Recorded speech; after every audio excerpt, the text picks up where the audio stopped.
Hi and welcome to a new tutorial. I got a request for doing a video about frequency masking. So here we go. If you follow this video carefully, chances are high that your mixes will improve quite a lot in future, as this is an often overlooked issue which can have a very big impact.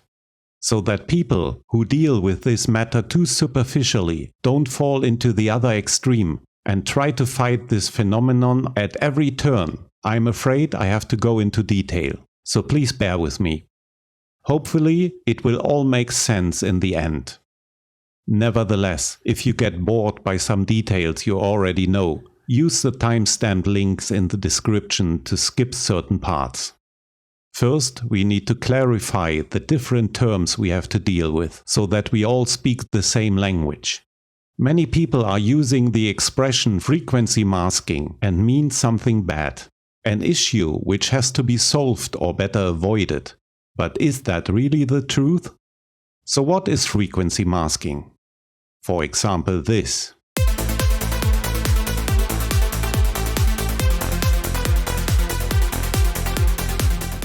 Or this.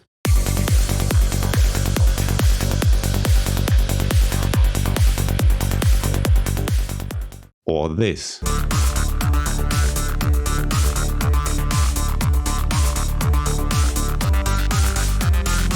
If you have listened to identify any errors or bad behavior and you didn't found any, don't worry, there weren't any. How can it be? If frequency masking would be a mixing mistake and I give you examples with no mistakes present? Because frequency masking belongs to our music like salt in the soup. Without frequency masking, our music would sound flat, boring, lifeless and sterile. And at the very end, it isn't avoidable and shouldn't be avoided at all. You're confused? I say better now than any later. But let's start at the beginning. Again, I ask the question, what is frequency masking? I've got here a simple sine wave, which everybody can clearly identify. If I layer now a second sine wave, which happens at the exact same frequency, there's just a single tone hearable. We cannot identify anymore that there are two tones playing. In my example, the louder tone masks the quieter one and make it basically disappearing for our hearing. This is frequency masking in its essence. If two tones are playing at the same frequency, the louder tone masks the quieter one. Or if they are equal in volume, they melt together to a single tone and are not longer identifiable as separate tones anymore. In music, this isn't necessarily something bad. Quite the opposite. It helps our songs to gel together, to be well balanced, and give us smooth transition between different instruments. Just have a look at the frequencies of just some drums playing. There is not a single gap. The whole spectrum is already occupied by just the drums. The sub brings it up even more.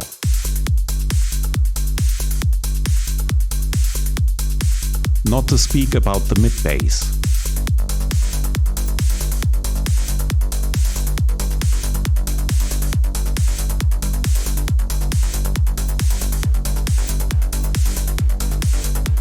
There are already huge parts of the frequency spectrum maxed out without having any melodic element playing. But it works nevertheless. Let's add an arpeggiator and a pad sound, which together take a lot of space in the frequency spectrum too.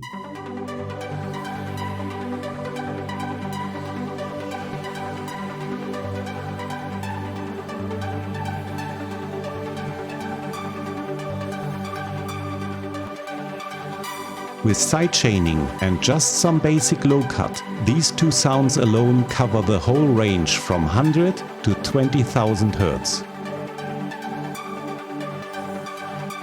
But you know what? It works anyway.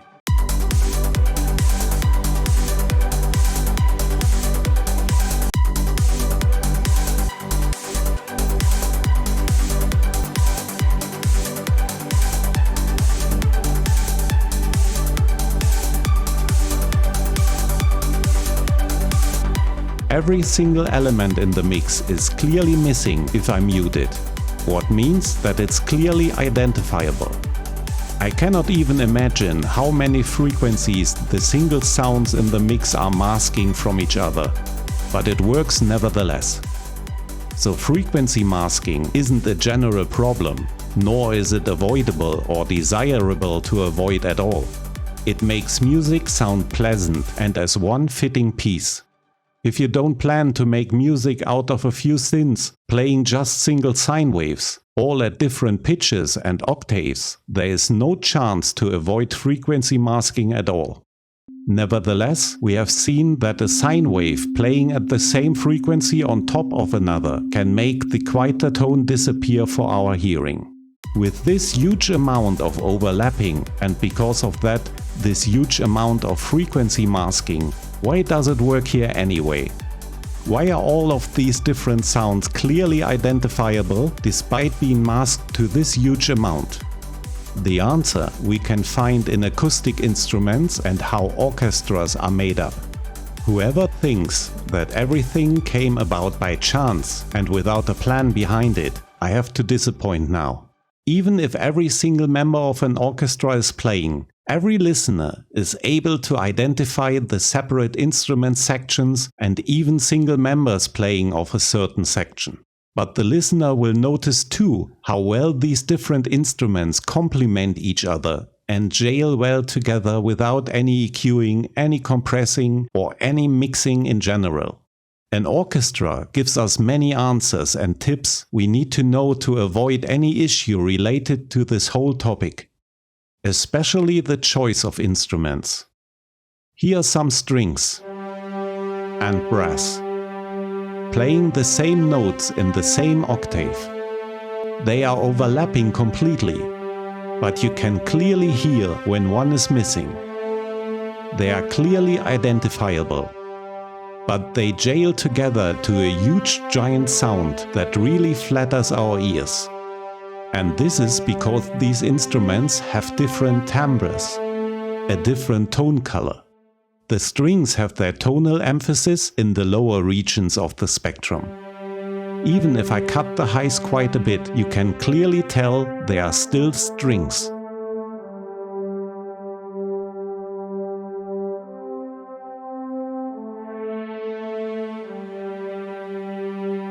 While cutting the low end steals them their tonality completely.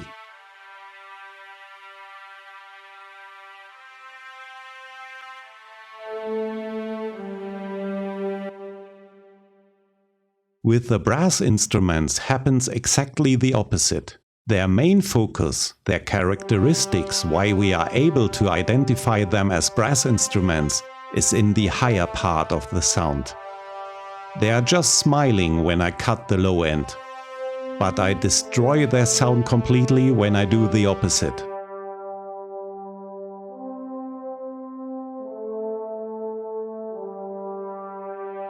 So many sounds can happily coexist if I combine instruments with different tonal qualities, with different timbres, even if huge parts of their frequencies overlap and mask each other. This means, on one side, the term frequency masking is too unspecific, too broad to describe the problem which many people actually mean when they are speaking about it.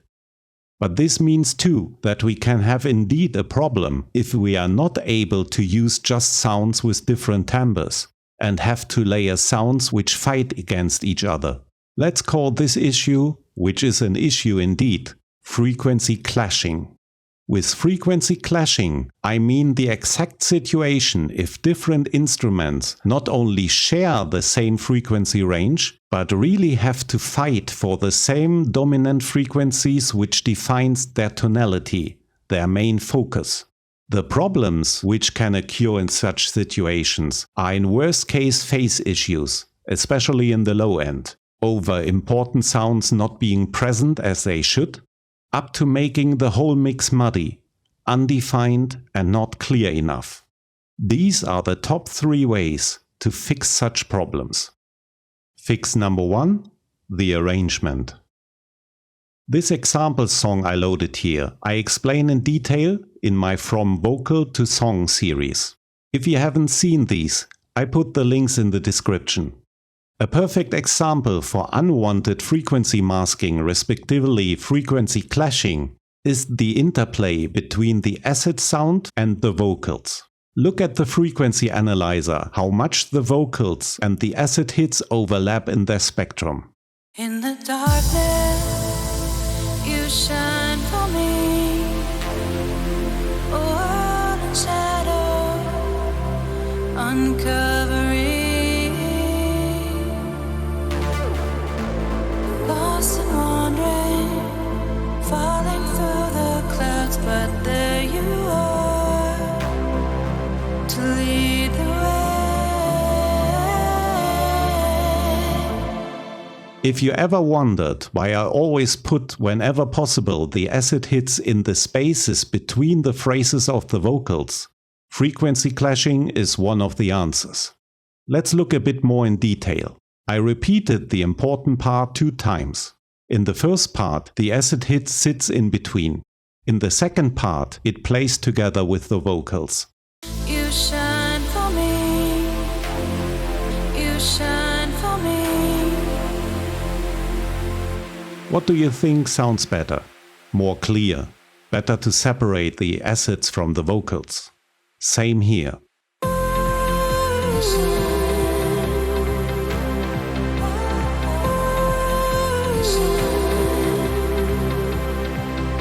It's not that the acids cannot be heard anymore, but giving them their own space makes it easier to hear them and helps to balance the whole mix.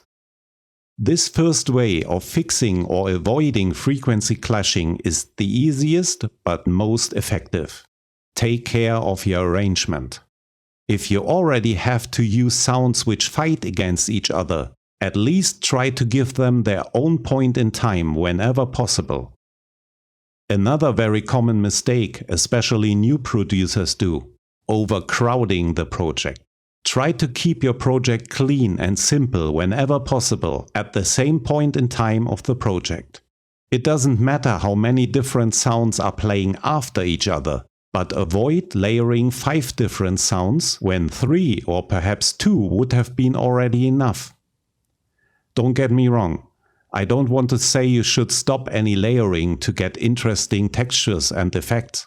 But if you run into trouble, if it starts to sound muddy and unprecise, before trying to fix the problem in a different and most likely more destructive way, you should first consider if taking out one or the other layer couldn't be the better option. As always, there's just one golden rule. As much as needed, but as little as possible. Of course, there are situations where a fix in the arrangement isn't possible. For example, having a pad playing, where you need a piano for a little melody on top. A piano is a quite weak sound and isn't very assertive. It gets lost easily behind others. In this example, the piano is a bit hidden behind the pad sound, especially the low notes.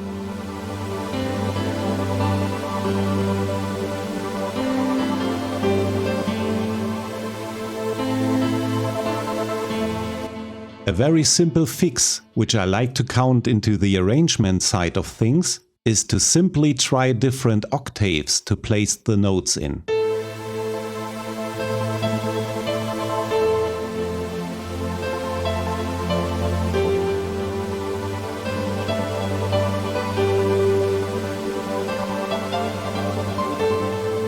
Playing the piano 1 octave higher gives the sound so much more presence and makes it clearly distinguishable from the pad sound. Perhaps you've got now an idea why many songs, especially down-tempo ones with lots of drones and pads, use a piano in very high registers to play some sad slow melody on top. Another example is very common in trance, to avoid frequency clashing for layering different mid-basses on top of each other. This would be a standard rolling mid-bass.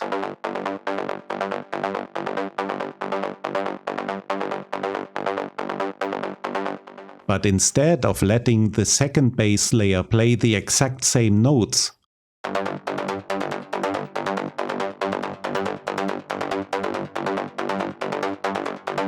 which results in a lot of frequency clashing, I invert the notes from the second layer, that they always play one octave apart from each other.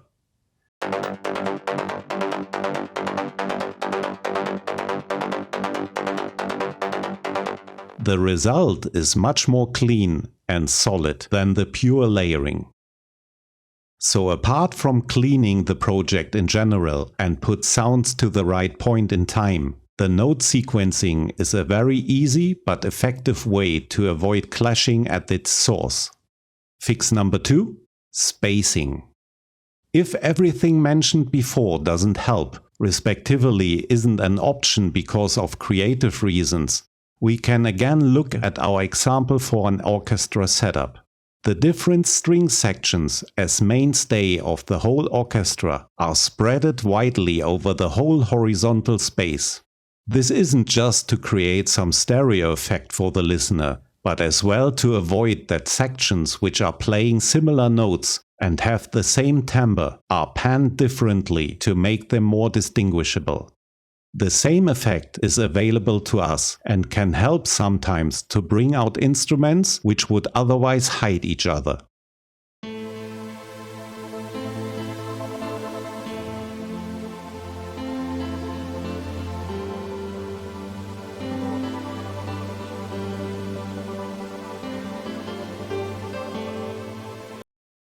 This helps quite a lot, but please double check the mix in mono. As there the panning is summed back to the middle, you have to decide if you can live with the mix in this case. I wouldn't recommend this option for important sounds, which need to be clearly hearable no matter if someone listens in stereo or mono. But for sounds which are less important, why not?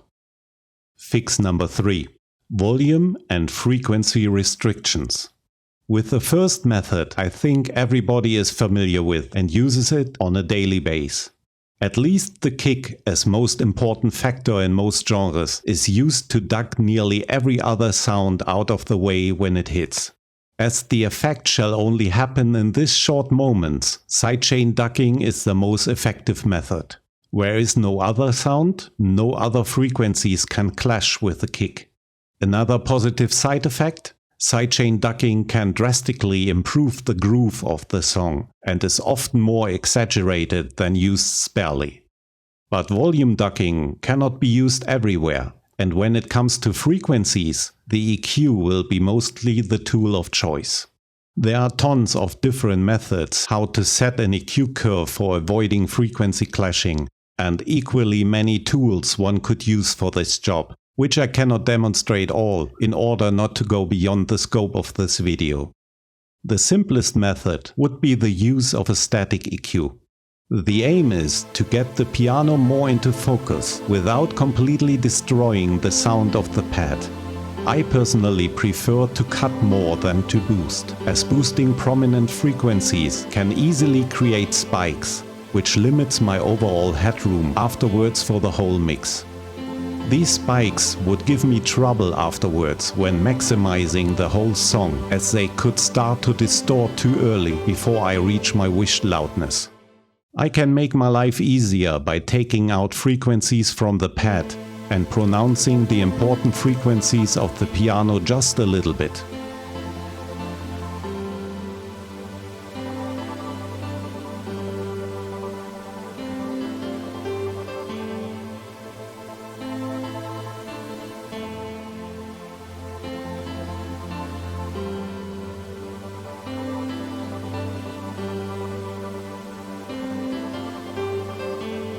This way, I can even lower the volume of the whole piano and keep the spikes 1 or 2 decibel lower than before. It works well, but I still got a problem. By using a static EQ, I changed the sound of the pad permanently, which is perhaps not wished. I would recommend a static EQ just in situations where you either want to restrict the masking sound anyway and permanently, or in situations like layering, where both sounds always play together, and one never happens without the other. In my situation here, I like the pad better without the restrictions, and I just want to change it for the moments when the piano plays. I leave the piano EQ as it is now, but I changed the PEQ2 for the pad sound to a dynamic EQ, TDR Nova in this case. I sidechain the piano track to the pads one and set up the sidechain in the plugin. Now I don't do any changes to the EQ permanently, but just use the dynamic feature, which ducks my set frequencies just when the piano hits.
Perhaps even a bit more.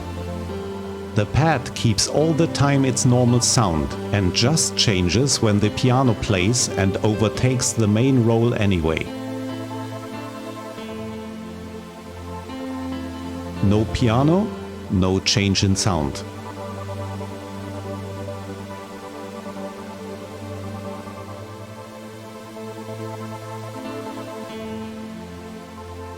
In the low end, there can happen a lot of phase issues, which are just as much due to the problem. I made an extreme example here. Even with sidechain ducking already present, the phase of the low frequency jumps all over the place. I don't want to kill any bass frequencies permanently, but only when the kick hits. So let's try again with a dynamic EQ. I already made the sidechain in the mixer and just completed in the plugin. My kick is tuned to A, so I have to remove the bass frequencies in the 55 Hz range.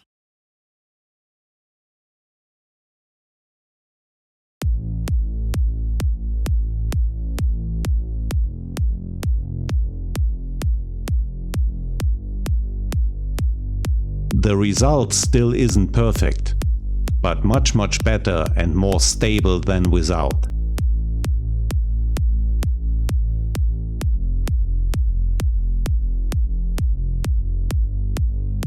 Going any further would more and more kill the whole bass, and that isn't what I want either.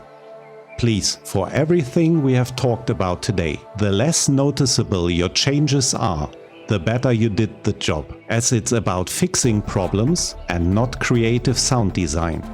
Not every place where frequency masking occurs needs to be fixed, rather the opposite. This is a prime example for less is more. Frequency clashing can be a problem and needs to be treated wherever it stands in your way. This can really take you a huge step forward to a clean and balanced mix. But please don't fall into the other extreme and hunt for problems which are perhaps visible in an analyzer, but not noticeable at all. If it is not broken, or perhaps just in theory without any practical impact, you don't need to fix it. The risk is too high that you destroy more than you improve. I hope this video gave a bit of an insight and some ideas. As always, stay tuned and thank you for watching.